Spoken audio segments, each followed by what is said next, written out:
Reliance showroom डकैती प्रकरण में देहरादून पुलिस को बड़ी कामयाबी हाथ लगी है।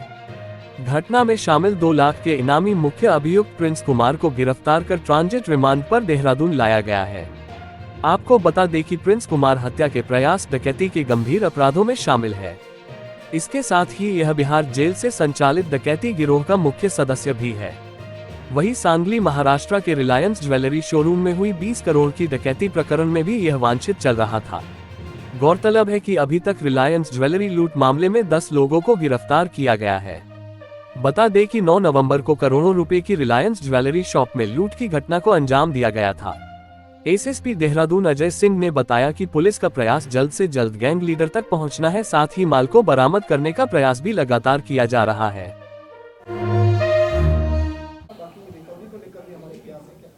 ये रिलायंस शोरूम के जो डकैती पड़ी थी, इसमें ये 10वीं गिरफ्तारी है और ये इसलिए महत्वपूर्ण हो जाती है कि ये तीसरा मेन अभियुक्त था जो घटनास्थल पर मेन घटना कारित करने में शामिल था। अन्य 7 लोग जो भी गिरफ्तार हुए थे कहीं ना कहीं किसी न किसी रूप से मदद करने में, लॉजिस्टिक उपलब्ध कराने में गिरफ्तार हुए थे।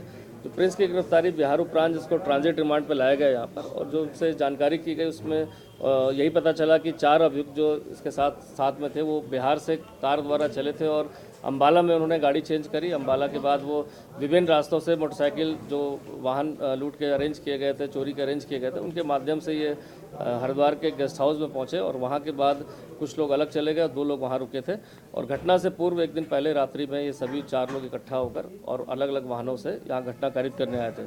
चूँकि पूर्व में 1 महीना पहले सहसपुर के क्षेत्र में रुककर यहाँ पर उनकी टीम में की और 1-2 जो लोग थे उनके द्वारा रेकी की गई। साथ में ये भी आके रुककर शहरों में 1-1.5 महीने पहले घूमकर, देखकर सभी चीज़ों की रेकी करने के उपरांत इस पूरे प्लान को अंजाम दिया गया था।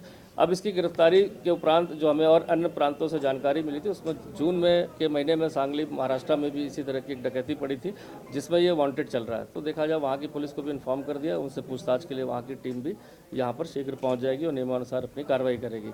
इसका महत्व इसलिए बन जाता है कि अभियुक्त काफ़ी दुर्दांत किस्म का इसका जो आपराधिक इतिहास है प्रिंस का। 2019 में हाजीपुर कोर्ट में इसने एक व्यक्ति के ऊपर गोली चलाई थी, साथ ही साथ एक पुलिस कांस्टेबल इसमें घायल हुआ था। 2020 में वहाँ पर मुखिया नाम के व्यक्ति हैं जिनकी हत्या इसने खुलेआम वहाँ पर सरेआम कर दी थी। तो देखा जाए एक हत्या का प्रयास और हत्या का मुकदमा है ही है।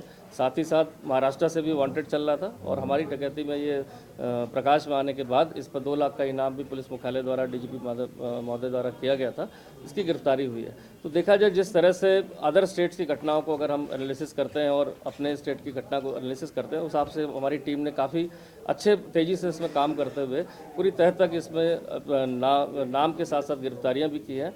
अब जो अगला हमारे पास टास्क है वो कहीं ना कहीं गैंग लीडर तक पहुंचना है। गैंग लीडर से पहुंचने के बीच की जो अभी 2 अभियुक्त फरार चल रहे हैं, इसमें अविनाश और राहुल नाम के, इनकी गिरफ्तारी सुनिश्चित करनी है और साथ ही साथ इसका जो माल रिकवरी का कहां पर गया हुआ है, किस माध्यम से किस जगह पहुंचा है, उसके बारे में बरामदगी के प्रयास करना है। तो ये सभी चीज़ें टास्क अभी हमारी टीम का भी देखा जाए तो इस लगातार 1 महीने से ज़्यादा समय से अदर स्टेट्स में जाकर काम कर रही हैं और उत्तराखंड में गिरफ्तारियों के बाद अदर स्टेट्स की पुलिस का जो सभी को एक उम्मीद सी जगी कि कहीं ना कहीं पूरे गैंग का जो है सफाया भी होगा, ये गिरफ्तार भी होंगे और देखा जाए कि दूसरे जो स्टेट से वांटेड चल रहे थे उनकी भी गिरफ्तारियां उत्तराखंड की पुलिस के करने के बाद, उनके नाम प्रकाश में आने के बाद उनको भी एक लीगल तरीके से रास्ता मिल गया कि वो अपने केस में आगे प्रोसीड कर जाए।